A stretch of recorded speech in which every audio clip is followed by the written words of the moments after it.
านเรืองรุ่งเข้าเขตโสดาบัน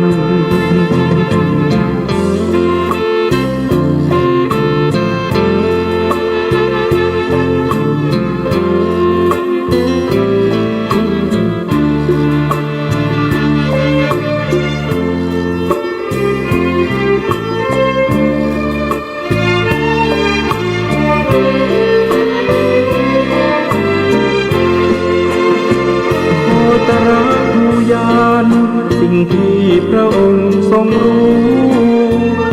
แต่ไอสไตล์ไม่รู้เหมือนมองไม่เป็น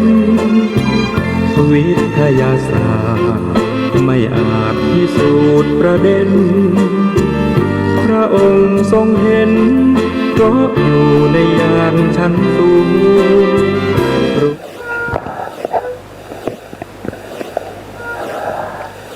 พุทธังสรณังกัจฉามิ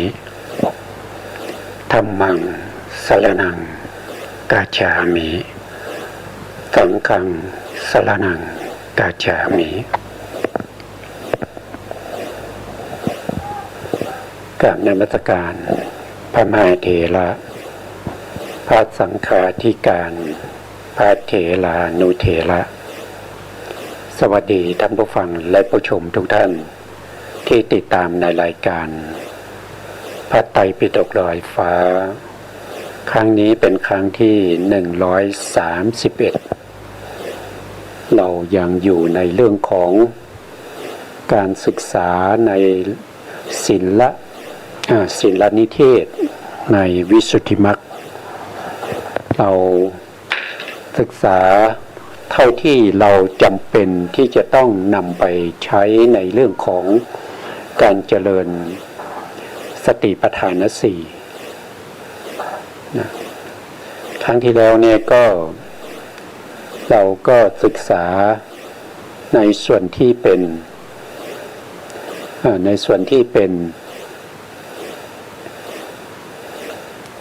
เรามาดูเลยนะครับเรามาดูรายละเอียดนะครับมาดูรายละเอียดว่า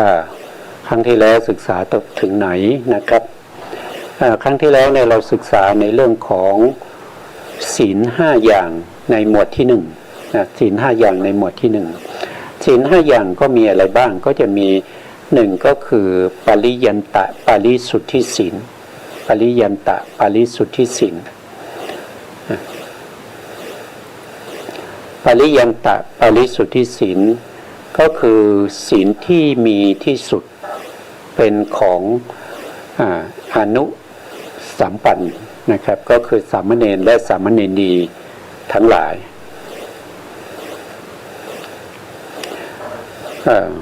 2ก็คือศีลที่ชื่อว่าอปาริยันตะปาริสุทธิศีล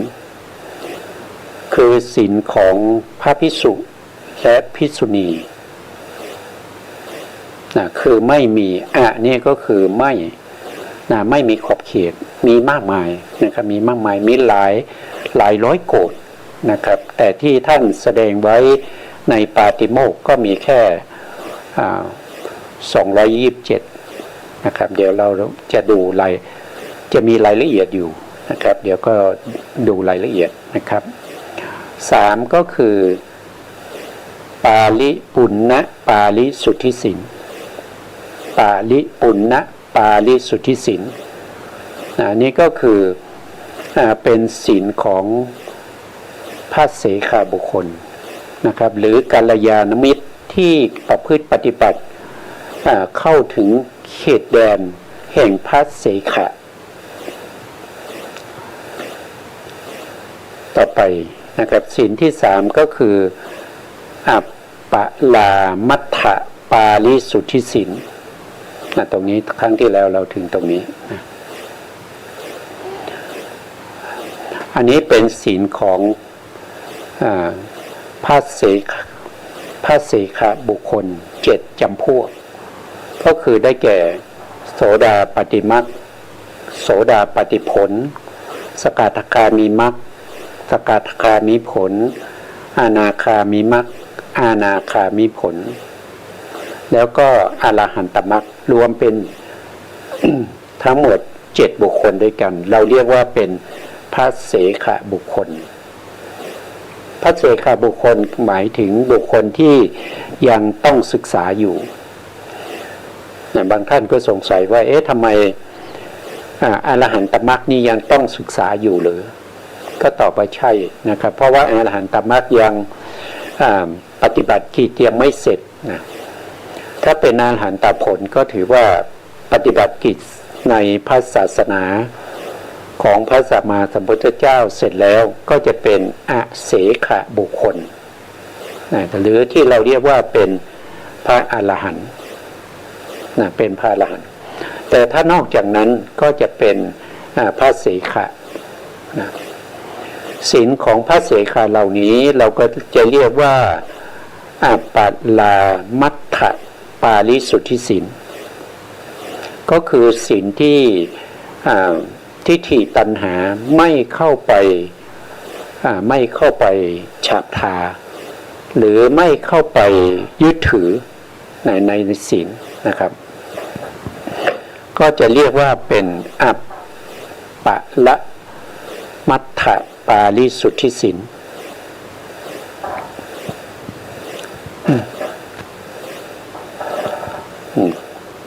แล้วก็5ก็คือได้แก่ปฏิปัสสัทธิปาริสุทธิศีลคือศีลของพระสาวกพระขีณาสก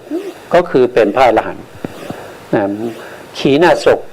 หรืออาเสขบุคคลก็คืออันเดียวกันก็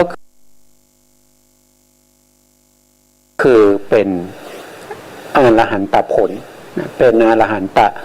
บุคคลเป็นสาวกของพระสัมมาสัมพุทธเจ้าพระขีณาสกทั้งหลายผู้เป็นสาวกของพระตถาคตนี่ก็ปฏิเสธว่าบุคคลอื่นนะครับที่เป็นสาวกของเดรัจฉีทั้งหลายพวกมิจฉาทิฏฐินะครับหรือว่าเป็นสาวกของมัคคิโกษานทิตกัมพลปักกุทะกัจจยนะหรือนิคนนัทบุตร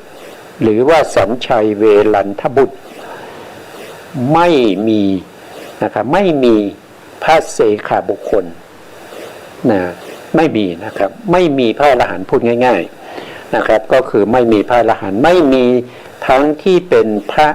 เสขด้วยนะครับแล้วก็ไม่มีบุคคลที่เป็นกัลยาณปุถุชนผู้ประกอบกุศลธรรมเพื่อจะให้เข้าถึงจุดเดิมแห่งพระเสขก็ไม่มี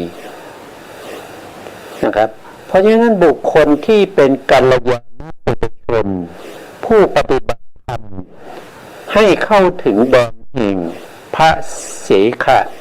บุคคลหรือพระเสขบุคคลหรือพระขีณาสกบุคคล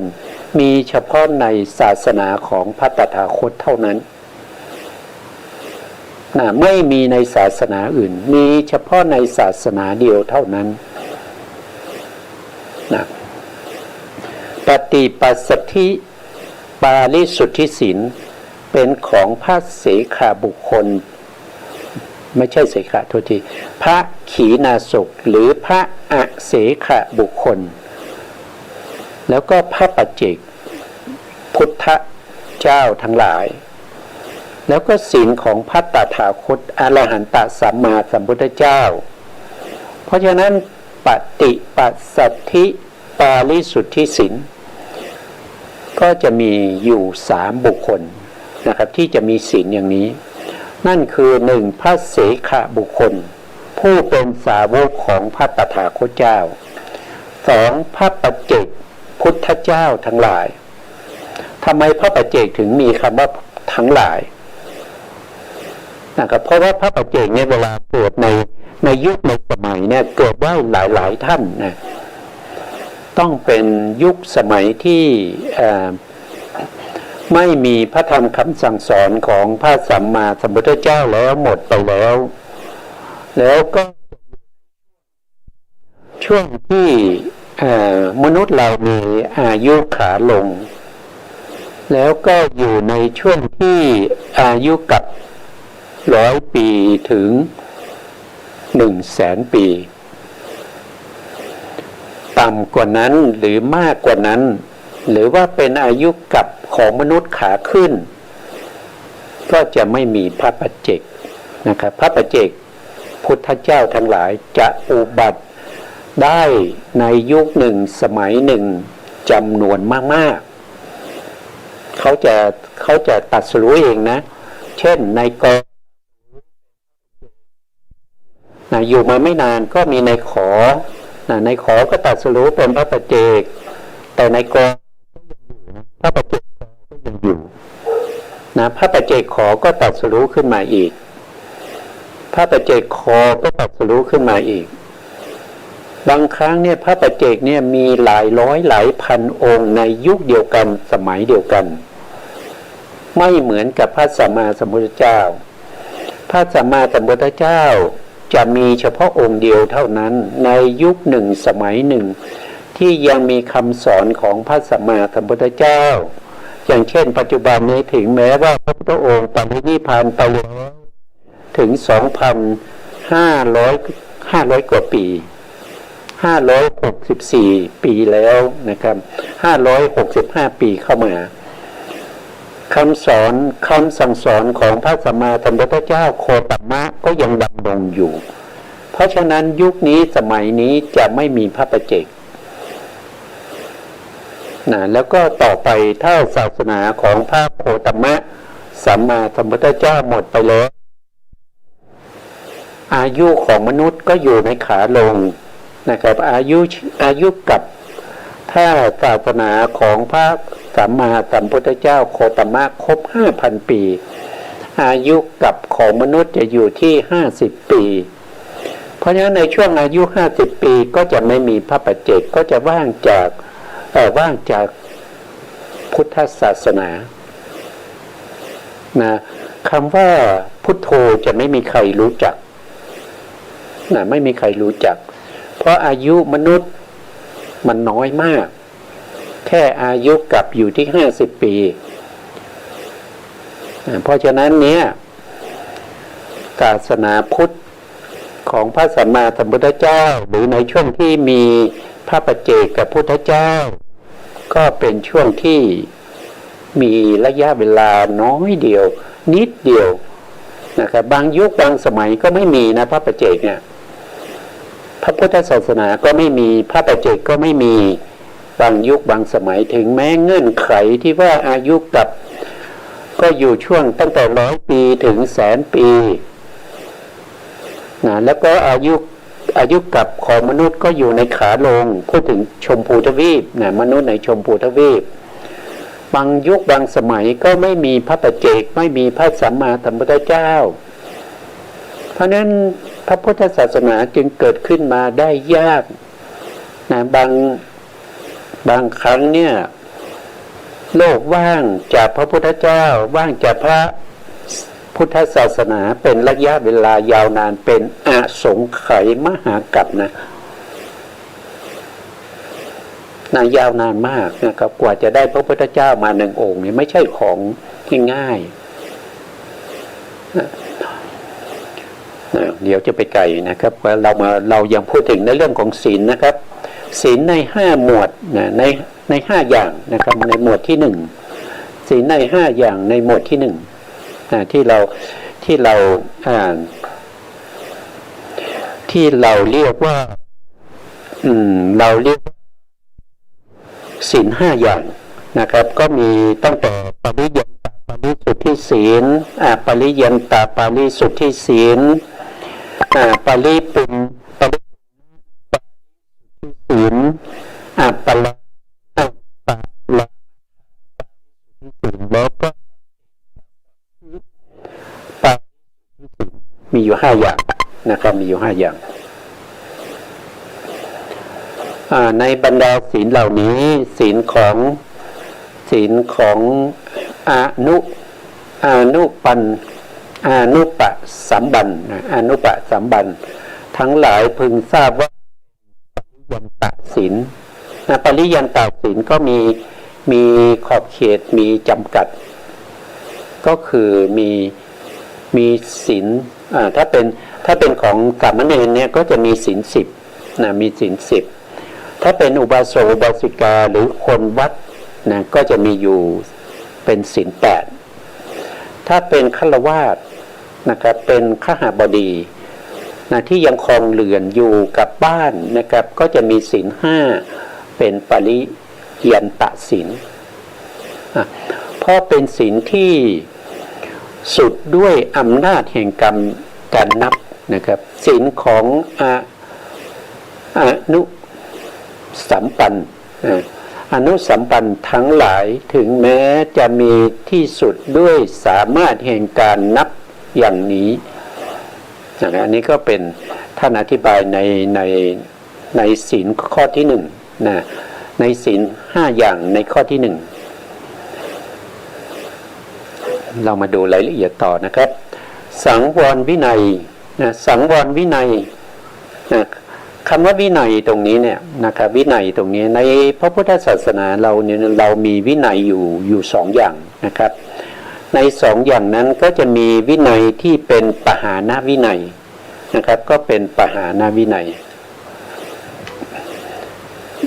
ปหานะนะครับหานะวินัยนะครับวินัย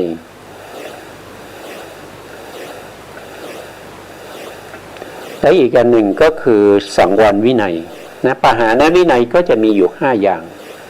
ปหานะวินัย5อย่างก็คือได้แก่1ก็คือตทังคปหารอย่างเงี้ยตทังคปหาร2ก็คือวิคัมพนาปหาร3ก็คือสมุเฉทปหาร4ก็คือปัสสัทธิปหาร5ก็คือนิสสรณปหารนะพอดีเขียนใช้เมาส์มันจะยากหน่อยนะครับก็ที่จะเขียนเป็นอักษรมันยากนะหนึ่งคือตทังคปหารตทังคปหารก็ถ้าว่าโดยองค์ธรรมเนี่ยก็คือได้แก่มหากุศลนะมหากุศลจิต8ที่เกิดในชวนาจิตในวิถีไม่ว่าจะเป็นวิถีที่เป็นปัญจทวารวิถีหรือเป็นทางมโนทวารวิถีถ้ามหากุศลเกิดขึ้นในชวนาจิตในช่วงที่เป็นชวนาจิตนะครับคือหลังต่อจากทวาราวชนะจิตทำหน้าที่อาวชนะมีโยนิโสมนสิการทำให้ชวนะที่เกิดต่อนั้นเป็นชวนะที่มีมหากุศลจิตเกิดขึ้นตรงนั้นเราจะเรียกว่าเป็นตทังคปหารเป็นตทังคปหารปหารอะไรก็ปหารอกุศลทั้งหลายปหารทุจริตทั้งหลายไม่ว่าจะเป็นทุจริตทางกายนะทุจริตทางกายทุจริตทางวาจานะบางครั้งก็ถึงทุจริตทางมโนทวารด้วยนะถ้ามหากุศลเกิดขึ้นนั่นแสดงว่าเป็นตทังคปหารข้อที่2ปหารนั่นก็คือได้แก่วิคัมพนปหารถ้าวิคัมพนปหารนั่นก็คือถ้าจิตของบุคคลใดเข้าในฌานสมาบัติคือเข้าปฐมฌานเข้าทุติยฌานหรือตติยฌานหรือจตุตฌานจนถึงรูปฌานทั้ง4ในขณะที่อยู่ในฌานนั้นเราเรียกว่าเป็นวิคัมพนปหาร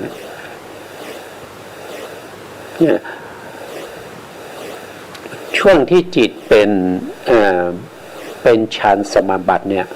ก็จะมีหนึ่งก็คือมีฌานจิตที่เป็นกุศลที่เป็นกุศลเกิดขึ้นติดต่อกันเป็นระยะเวลายาวนานไม่เหมือนกับชวนาจิตใน ปัญจทวารหรือว่าในมโนทวารนะครับแต่ถ้าเป็นในอัปปนาวิถีแล้ว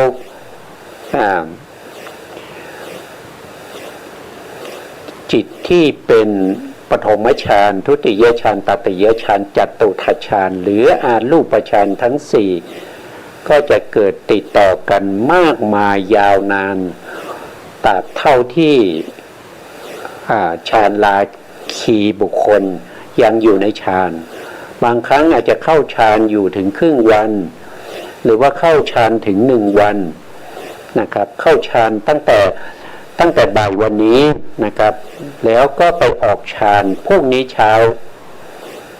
นะครับก่อนที่จะออกบิณฑบาตอย่างเนี้ยก็มีเวลาเท่าไหร่เกินกว่า12 ชั่วโมงนะท่านก็จะอยู่ในฌานอย่างนั้นได้แล้วก็จิตของท่านเนี่ยไม่มีจิตอื่นมาแทรกเลยจิตของท่านจะต้องเป็นฌานจิตตามแต่จะเป็นฌานอะไรที่ท่านเข้านั้นนะท่านได้ปฐมฌานท่านก็เข้าปฐมฌานก็จะมีปฐมฌานกุศลและจิตเกิดขึ้นติดต่อกันไปเท่าระยะเวลาที่ท่านอยู่ในฌานอย่างนี้นะครับอันนั้นเรียกว่าเป็นวิคัมภนประหารนะอกุศลจิตที่เป็นอกุศลและจิตจะไม่สามารถเกิดได้นะแล้วถ้าเป็นสมุเฉทประหารนั่นก็คือได้แก่มรรคจิตทั้งหลายอย่างเช่นโสดาปัตติมรรคเกิดขึ้นนั่นก็ประหารอนุสัยกิเลสได้ตามสมควรนะครับประหารอะไรบ้างประหารทิฏฐานุสัยประหารกามราคานุสัยที่เป็นอย่างยามนำไปสู่อบายประหารวิจิกิจฉาประหารประหารอิสสาอิจฉานั่นเองอิสสามัชฌริยะกุกุจจะได้ด้วยความเป็นสมุเฉทนั้นเรียกว่าเป็นสมุเฉทประหารถ้าเป็นพระสกทาคามีท่านก็ประหารกามราคานุสัยที่เป็นอย่างหยาบแต่ไม่นำไปสู่อบายประหารโทสะประเภทที่เป็นอย่างหยาบไม่นำไปสู่อบายอย่างเงี้ยอันนี้ก็เป็นสมุเฉทประหารแต่พระสกทาคามีไม่ได้ประหารจิตเป็นดวงท่านจึงไม่เรียกว่าเป็นการประหารโดยสมุเฉทแต่ท่านจะเรียกว่าเป็นตัณุกัลละประหารก็คือทำให้เบาบางทำให้เบาบางทำให้อกุศลเบาบางนะครับหรือถ้าเป็นพระอนาคามีได้อนาคามีมรรคนะกำลังได้อนาคามีมรรคท่านก็ทำการประหารด้วยความเป็นสมุเฉทประหารอะไรก็คือประหารปฏิฆานุสัยด้วยความเป็นสมุเฉทแล้วก็ประหารกามราคานุสัยกามราคานุสัยทั้งหมดนะครับแต่ยังเหลือในส่วนที่เป็นรูปปัราคะอรูปปัราคะอยู่อันนี้ก็คือพระอนาคามีหรืออนาคามีมรรคที่ประหารด้วยความเป็นสมุเฉทแต่ถ้าเป็นพระอรหันต์เนี่ยอรหันตมรรคเนี่ยก็จะประหารอนุสัยที่เหลือทั้งหมดด้วยความเป็นสมุเฉทอะไรบ้างก็จะประหารภาวะราคานุสัยได้ด้วยความเป็นสมุเฉทประหารมานานุสัยได้ด้วยความเป็นสมุเฉทประหารอุทจจะกุกุจอุทจจะ อุทจจะได้อย่างสมุเฉทประหารอวิชชาหรือโมหะได้อย่างเป็นสมุเฉทพูดง่ายๆก็คืออรหันตมรรคเนี่ยประหารอนุสัยกิเลสที่เหลือ ได้หมดสิ้นไม่มีเหลือด้วยความเป็นสมุเฉทนั้นเรียกว่าเป็นสมุสมุเฉทประหารส่วนถ้าเป็นปัสสัทธิประหารปัสสัทธิประหารนั่นก็คือได้แก่อรหันตผลอรหันตผลเนี่ยเป็นผู้ที่กำจัดอนุสัยกิเลสได้หมดสิ้นแล้วตอนนี้ไม่มีกิจที่จะต้องทำอีกคืออรหันตผลไม่มีกิจที่จะต้องทำอีกเพราะฉะนั้นสงบนิ่งนะสงบก็เป็นปัสสัทธิเป็นปัสสัทธินิโรธ นิโรธประหารนิโรธก็คือพระนิพพานนะครับก็คือพระนิพพานนั่นเองพระนิพพานไม่ข้องเกี่ยวไม่เป็นที่ฉัตรทาหรือไม่มีตัณหาใดๆนะครับไม่มีอกุศลตัณหาใดๆสามารถที่จะหน่วงเอาพระนิพพานเป็นอารมณ์ได้พระนิพพานเป็นอารมณ์แต่เป็นอารมณ์ให้แก่มรรคจิตผลจิตมรรคจิตผลจิตแล้วก็มียังมีนะครับยังมีมโนทวาราวชนจิตนะครับแล้วก็มีจิตที่เป็นกิริยาจิตกิริยาจิตที่เป็นมหากุศลจิตก็ได้หรือว่าเป็นเขาเรียกว่าเป็นอภิญญาจิตที่เป็นกุศลก็ได้พวกนี้จะมีนิพพานเป็นอารมณ์อันนี้ก็คือธรรมวินัยของพระสัมมาสัมพุทธเจ้ามีสองอย่างหนึ่งคือปหานวินัยมีอยู่5แล้วอีกอันหนึ่งก็คือสังวรวินัยเนี่ยที่เราพูดถึงตอนนี้ก็คือสังวรวินัยนะครับสังวรวินัยสังวรวินัยเนี่ยก็จะมีอยู่5อย่างเราก็ได้ศึกษามาแล้วนะครับก็จะมีปาติโมกข์สังวรอินทรีย์สังวรวิริยะสังวรขันติสังวรอันสุดท้ายก็คือญาณสังวรเราศึกษาผ่านมาแล้วนะครับตรงนี้ท่านก็ยกหัวข้อนะครับอธิบายให้เรานะครับว่านะครับสังวรวินัยที่พระสัมมาสัมพุทธเจ้าทรงแสดงไว้แล้วเหล่านี้เนี่ยตรงนี้นะครับคือ 9,000 โกฏ4ขาบท 9,000 โกฏ4ขาบทนะครับมากมายนะแต่ที่เราศึกษาหรือว่าที่เรา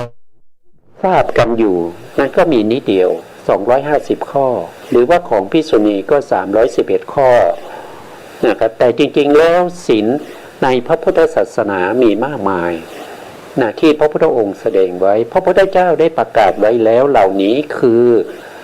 9,000 โกฏสิกขาบทต่อนะครับ80-100 โกฏสิกขาบท80-100 โกฏ9,000 โกฏสิกขาบท80-100 โกฏสิกขาบท50 แสน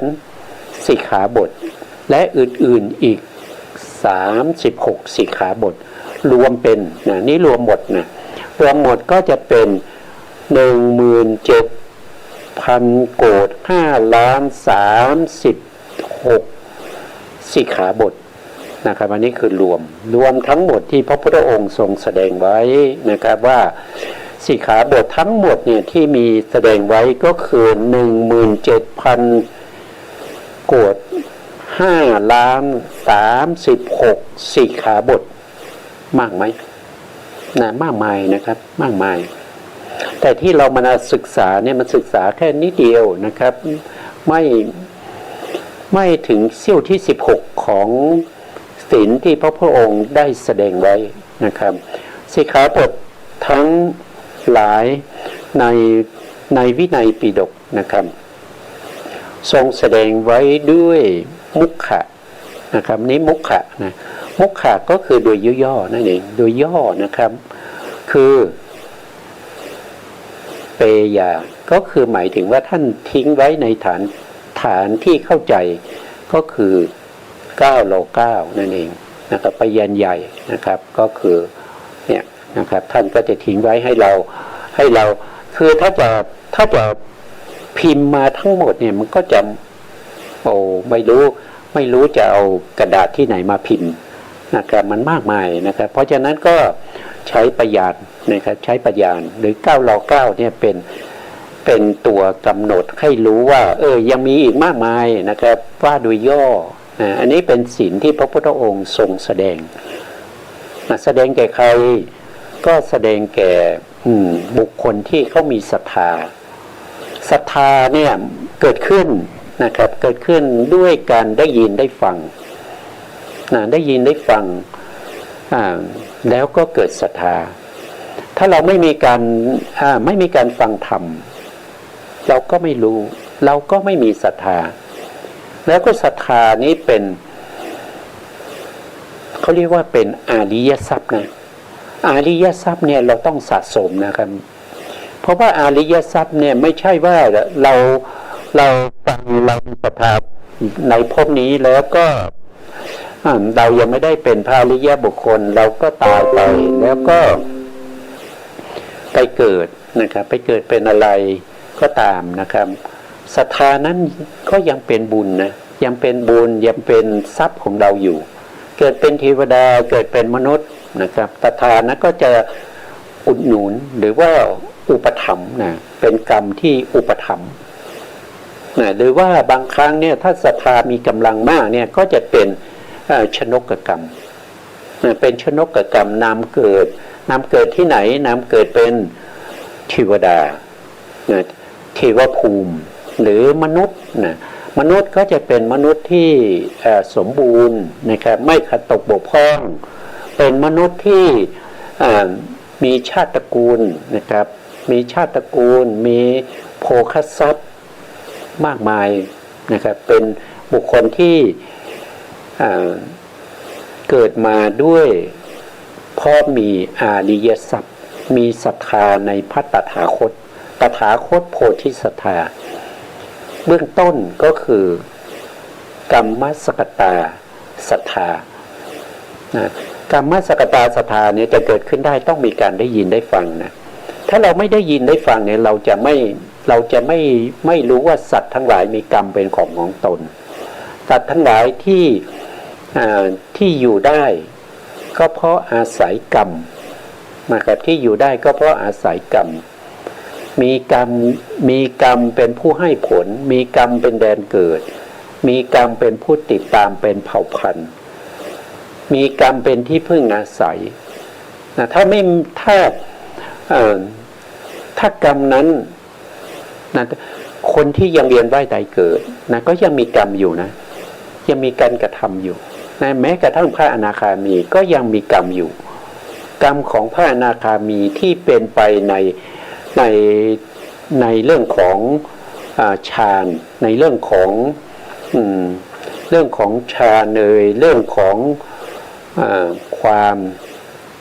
เป็นผู้มักน้อยสันโดษไม่คุกคีปรารภความเพียรพวกนี้ยังมีอยู่ก็ยังทำกรรมอยู่แต่กรรมของท่านส่วนมากก็จะเป็นไปในกุศลกรรมแล้วก็เป็นกุศลกรรมประเภทที่เป็นฌานเพราะท่านละกรรมประเภทที่เป็นกรรมเป็นกามภูมิกามภูมินี้ท่านละหมดแล้วก็จะเป็นผู้ที่ยังจะต้องทำกรรมแล้วก็จะถ้ายังไม่ได้เป็นพระอรหันต์ก็ยังต้องไปเกิดอีกไปเกิดเป็นรูปประพรหมอรูปประพรหมแล้วแต่อัธยาศัยแล้วก็ฌานที่ท่านได้ที่ท่านปรารถนานะครับปรารถนาจะไปเกิดสมมติว่าท่านได้เนวสัญญานาสัญญาอย่างเงี้ยท่านอาจจะไม่ปรารถนาจะเกิดในเนวสัญญานาสัญญาท่านอาจจะปรารถนาว่าอยากจะไปเกิดในเวหพลาภูมิอย่างเนี้ยท่านก็ไปได้นะครับเป็นรูปฌาน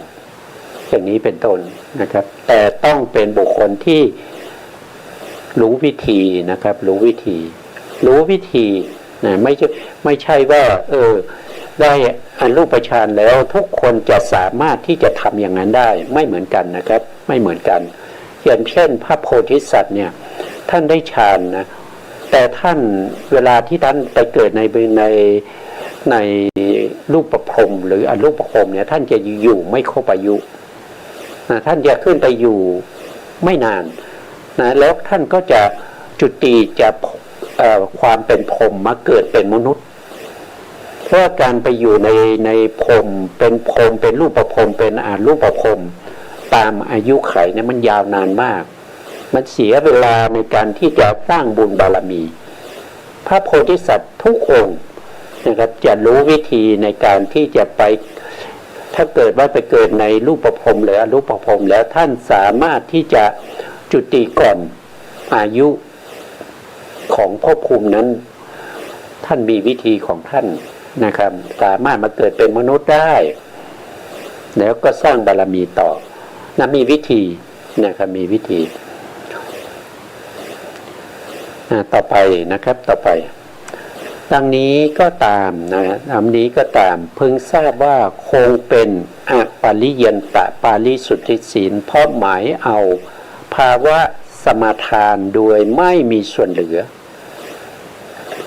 นี้แปลว่าปาริยันตะปาริสุทธิศีลอันนี้แปลว่าศีลที่มีขอบเขต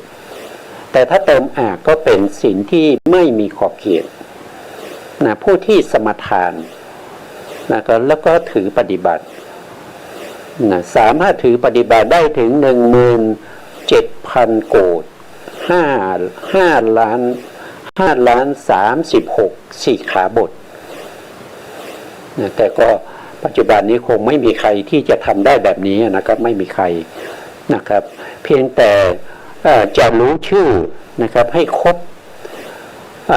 17,000 โกฏนี้ก็ไม่มีใครแล้วนะครับปัจจุบันนี้ให้รู้เฉพาะสิกขาบทในปาติโมกข์227ก็ยากแล้วนะก็ยากแล้วนะครับอย่าพูดถึง17,000 โกฏเลยนะ 17,000 โกฏเลยไม่มีนะครับไม่มีแล้วปัจจุบันเนี่ยนะครับแต่สมัยพุทธกาลก็มีอยู่นะครับพุทธกาลก็มีอยู่นะครับปริยันตะปาริสุทธิศีลเนี่ยก็คือหมายถึงว่าศีลของพระภิกษุหรือภิกษุณีที่ไม่มีขอบเขตนะครับผู้ที่สมาทานนะมีเอาภาวะสมาทานโดยไม่มีส่วนเหลือนะครับก็คือบุคคลพิเศษที่ท่านสามารถที่จะเจริญศีลนะครับทำให้ศีลบริบูรณ์แล้วก็ได้เป็นพระอรหันต์ด้วยการทำให้ศีลนั้นบริบูรณ์นะครับท่านทำศีลอย่างเดียวให้บริบูรณ์ก็สามารถจะได้เป็นพระอรหันต์ได้เพราะศีลมีมากมายนะครับศีลควบคุมไปถึงเรื่องของสมาธิแล้วก็วิปัสสนาด้วยเพราะฉะนั้นผู้ที่ทำได้อย่างนี้ก็เป็นบุคคลที่ภาวะที่ไม่แสดงที่สุดด้วยอำนาจแห่งลาภถึงแม้จะได้ลาภก็ไม่สามารถที่จะมาขัดขวางในเรื่องของการ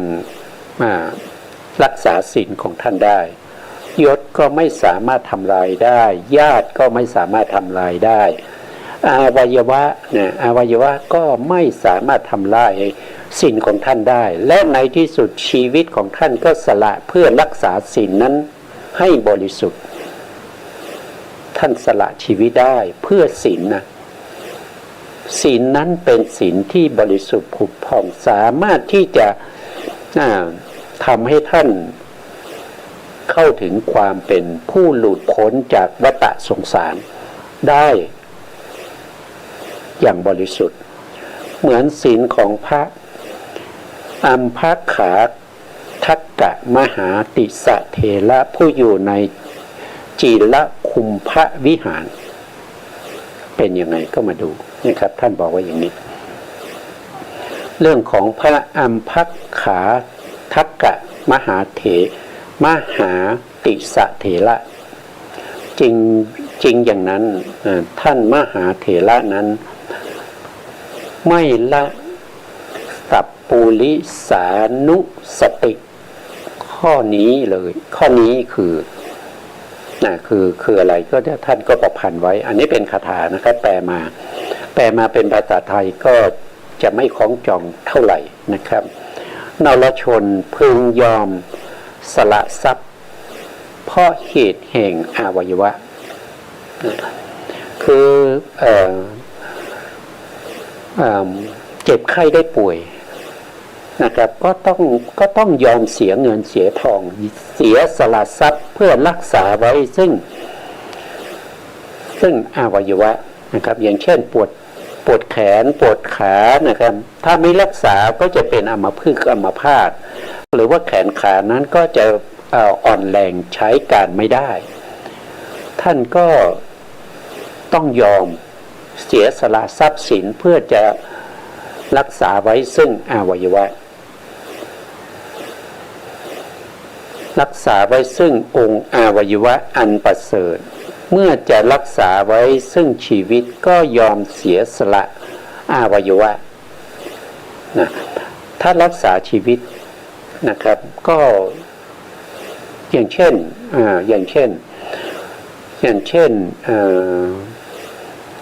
มะเร็งนะครับยกตัวอย่างนะครับมะเร็งขึ้นที่ขานะครับหมอก็บอกว่าจำเป็นจะต้องตัดขานะครับจะต้องตัดขาก่อนที่มะเร็งนั้นจะแพร่ไปในส่วนต่างๆอย่างเงี้ยถ้าไม่ตัดขาเนี่ยมะเร็งแพร่ไปในส่วนต่างๆก็จะมีชีวิตอยู่ได้แค่ไม่เกิน3 เดือนอย่างเงี้ยก็ต้องยอมตัดขาเพื่อให้ชีวิตนั้นอยู่ยาวไปนะครับแต่ปัจจุบันนี้เพื่อให้ชีวิตอยู่ยาวไปแค่นั้นเองนะครับแต่ในสมัยแต่ในบุคคลที่เขามองเห็นอนาคตว่าการเกิดเนี่ยเป็นทุกข์นะครับเกิดบ่อยๆเป็นทุกข์การที่ต้องมานอนป่วยเป็นมะเร็งที่ขาก็เพราะว่าเรามีการเกิดถ้าเราไม่เกิดเนี่ยเราก็ไม่มีมะเร็งที่ขาใช่ไหมครับเราไม่มีการเกิดเราจะเจ็บไข้ได้ป่วยได้ไงเราจะแก่ได้ยังไงเราจะต้องตายได้ยังไงเราจะต้องทนทุกข์ทรมานหาเงินหาทองมาเลี้ยงครอบครัวนะเราจะต้องทนทุกข์ทรมานในส่วนต่างๆมากมายเพื่ออะไรก็เพื่อให้ชีวิตนี้อยู่ได้แต่ถ้าเราไม่มีการเกิดชีวิตเราก็ไม่มีแล้วรูปร่างเราก็ไม่มีความแก่ความเจ็บความตายเราก็ไม่มีเราไม่ต้องหาเงินหาทองมาเลี้ยงครอบครัวนะทุกทั้งหมดเนี่ยมันเกิดเพราะว่ามีชาติไงชาติมาจากไหนชาติก็มาจากภพมาจากไหนภพก็มาจากอุปทานอุปทานมาจากไหนก็มาจากตัณหาถ้าเราไม่มีชาติเราไม่มีการเกิดไม่มีการเกิดก็ไม่มีความไม่มีชรามรณะไม่มีโศกะปริเทวทุกขโทมนัสอุปาญาตเพราะฉะนั้นความเกิดเนี่ยชาติเนี่ยเป็นความทุกข์เป็นที่เริ่มต้นของความทุกข์มาต่อนะครับก็พึงเสียสละนะครับเสียสละอวัยวะเพื่อรักษาชีวิตไว้นะเมื่อระลึกถึงธรรมเมื่อระลึกถึงธรรมหรือคุณธรรมหรือศีลที่ท่านรักษาอยู่นะครับก็พึงยอมเสียสละทั้งทรัพย์เสียสละทั้งอวัยวะเสียสละทั้งชีวิตเสียสละทุกสิ่งทุกอย่างทั้งหมดที่มีอยู่เพื่อรักษาธรรมเพื่อรักษาซึ่งคุณธรรมเพื่อรักษาซึ่งศีลศีลแม้เมื่อความสงสัยในชีวิตมีอยู่ท่านก็ไม่ยอมล่วงสิกขาบทอาศัยอปริยันตปาริสุทธิศีลนั้นแหละได้บรรลุพระอรหันต์ทั้งที่อยู่บนหลังของอุบาสกนั้นเทียว สมดังที่พระมหาเถระได้กล่าวนิพนธ์คาถาไว้ว่าอุบาสกนี้มิใช่บิดามิใช่มารดามิใช่ญาติทั้งมิใช่เผ่าพันธุ์ของเธอเขากระทำกิจเช่นนั้นให้แก่เธอก็เพราะเหตุที่เธอเป็นผู้มีศีลท่านทำความสังเวชให้เกิดขึ้นแล้วพิจารณาสังขารทั้งหลายโดยแยบคายได้บรรลุอรหันต์ทั้งที่อยู่บนหลังของอุบาสกนั้นนะอันนี้พระเถระนี้ท่านบรรลุหลังในขณะที่อยู่หลังของอุบาสกนะครับเรื่องเป็นยังไงนะครับเรื่องเป็นยังไง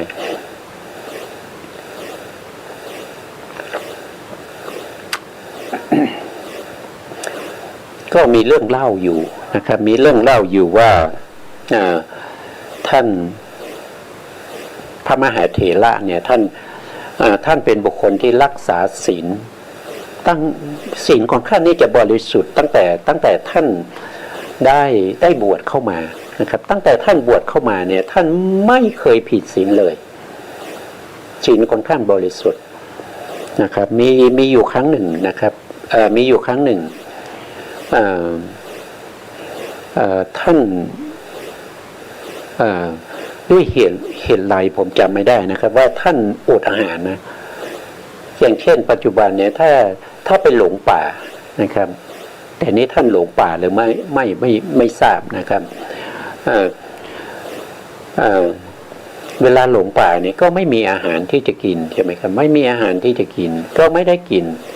นะไม่มีที่จะไปบิณฑบาตเพราะไม่มี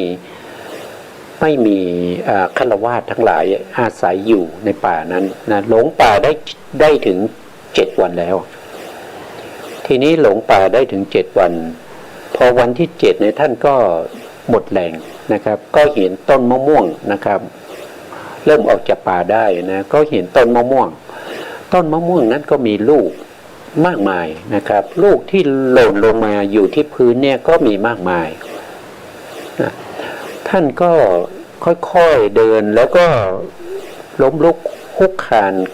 นเข้าไปใต้ต้นมะม่วงนะครับก็เห็นลูกมะม่วงอยู่เต็มพื้นนะท่านก็ระลึกถึงศีลว่านะตั้งแต่เราบวชมาเนี่ยศีลของเราเนี่ยไม่เคยด่างพร้อยเลยไม่เคยขาดเลยมาถึงตอนนี้เนี่ยเราจะให้ศีลนั้นด่างพร้อยทำให้ศีลนั้นขาดไม่ได้นะเพราะท่านเห็นมะม่วงแล้วท่านเกิดความทุกข์ทรมานคือต้องการที่จะฉันมะม่วงแต่ไม่สามารถฉันได้เพราะอะไรก็เพราะว่าไม่มีคนมาประเคนมะม่วงให้แก่ท่านนะครับเพราะท่านจะไปหยิบไปฉวยแล้วก็มาฉันเองเนี่ยมันต้องอาบัตินะครับมันต้องอาบัติของฉันของใช้ต้องมีการรับประเคนเพราะฉะนั้นท่านก็ไม่ยอมนะครับไม่ยอมแตะต้องมะม่วงเหล่านั้นแล้วท่านก็นอนหมดแรงหมดคือไม่ได้กินอาหารมาหลายวันแล้วถึง7 วันแล้วพอดีมีอุบาสกผ่านมานะครับอุบาสกผ่านมาเห็นนะครับเห็นท่านนอนอยู่ตรงนั้นนะครับแล้วก็ทราบว่าท่านไม่ได้กินอาหารมาไม่ได้ฉันอาหารมาถึง7 วันแล้ววันนี้เป็นวันที่7แล้วนะครับถ้าท่านไม่ได้ฉันก็จะตายแล้วก็ตอนนี้เนี่ยเวลามันเลยเวลาฉันมาแล้วด้วยอุบาสกนั้นก็เอามะม่วงนะครับเอามะม่วงนั้นไปคั้นนะครับไปคั้นเป็นน้ำปานะคั้นเป็นน้ำปานะแล้วก็เอามาประเคนให้ท่านฉันนะท่านก็ได้ฉันตอนนั้นนะครับพอได้ฉันน้ำปานะท่านก็พอจะ มีเรี่ยวแรงมาบ้างนะครับ แต่ก็ยังไม่สามารถที่จะขยับหรือลุกขึ้นเดินได้นะอุบาสกนั้นก็ เอาท่านเนี่ยใส่บนหลังนะครับเอาท่านแบกนะครับแบกบนหลังแล้วก็จะพาท่านเข้าไปในหมู่บ้านหรือในที่สมควรนะครับที่เป็นที่มีเสนาสนะมีกุฏิมีอะไรให้ท่านได้พักผ่อนขณะที่กำลังแบกไปนั้นน่ะพระมหาเถระนี้ท่านก็ได้คิดว่าอุบาสกนี้นะคือท่านคิดนะครับว่าอุบาสกนี้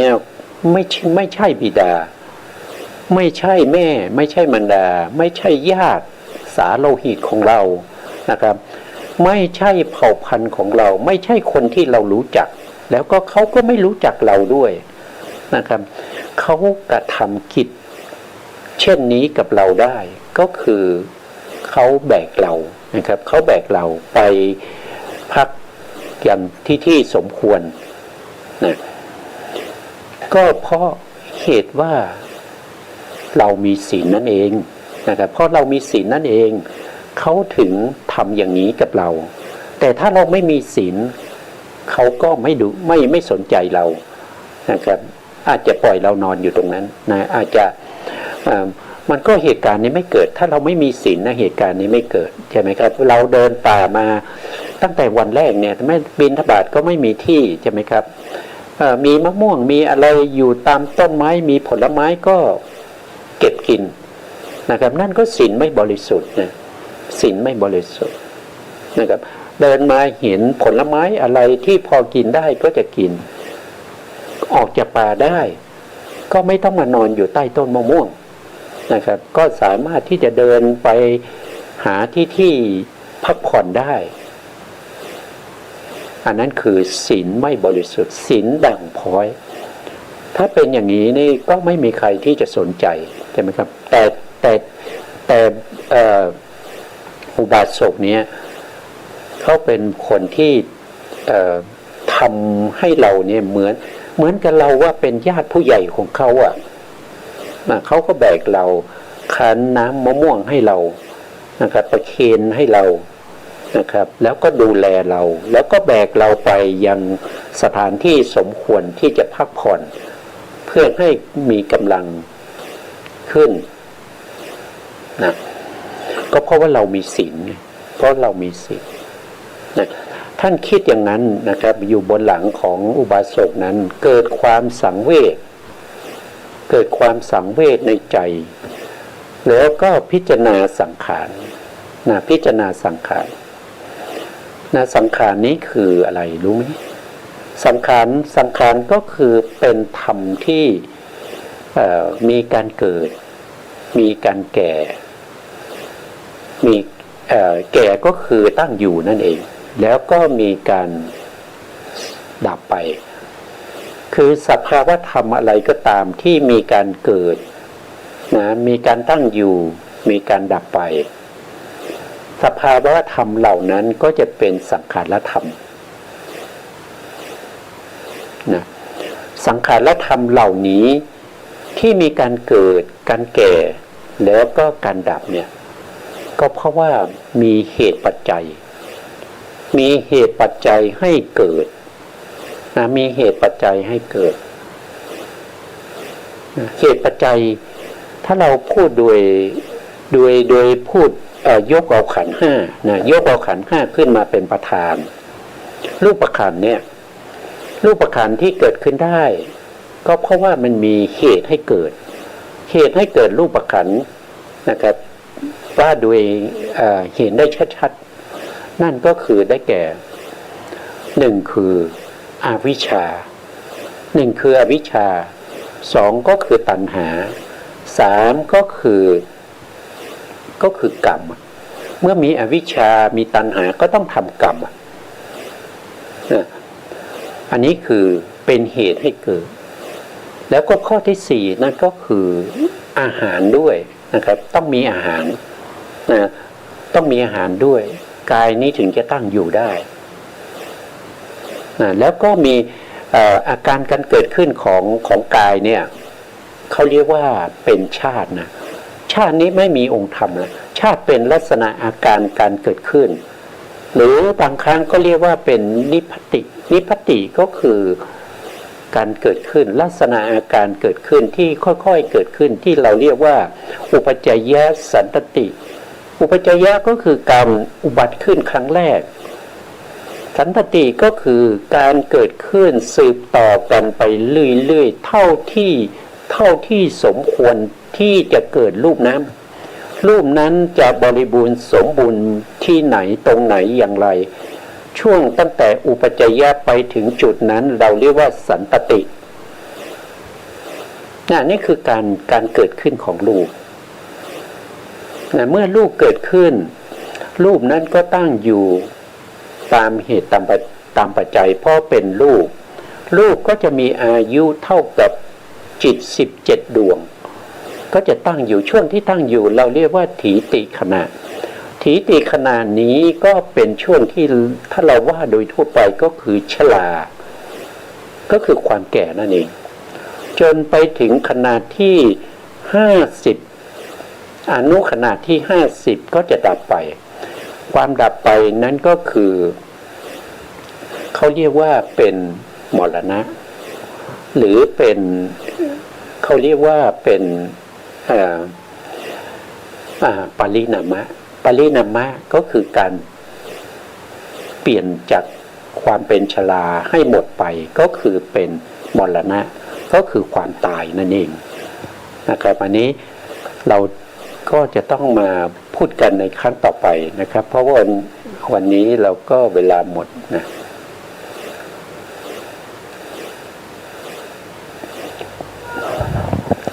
สุดท้ายนี้ขอกราบขอบพระคุณพระครูสมุทรวิสุวัตรวรกิจโจผู้อำนวยการสถานีวิทยุเพื่อการศึกษาพระพุทธศาสนาและวัฒนธรรม FM 104.5 เมกะเฮิรตซ์วัดฝายหินจังหวัดเชียงใหม่และขอกราบขอบพระคุณพระครูปริยัติยานุศาสตร์ขอบคุณท่านผู้ฟังและผู้ชมทุกท่านที่ติดตามในรายการพระไตรปิฎกลอยฟ้าพบกันใหม่ในโอกาสต่อไปครับวันนี้ลาไปก่อนครับสวัสดีครับ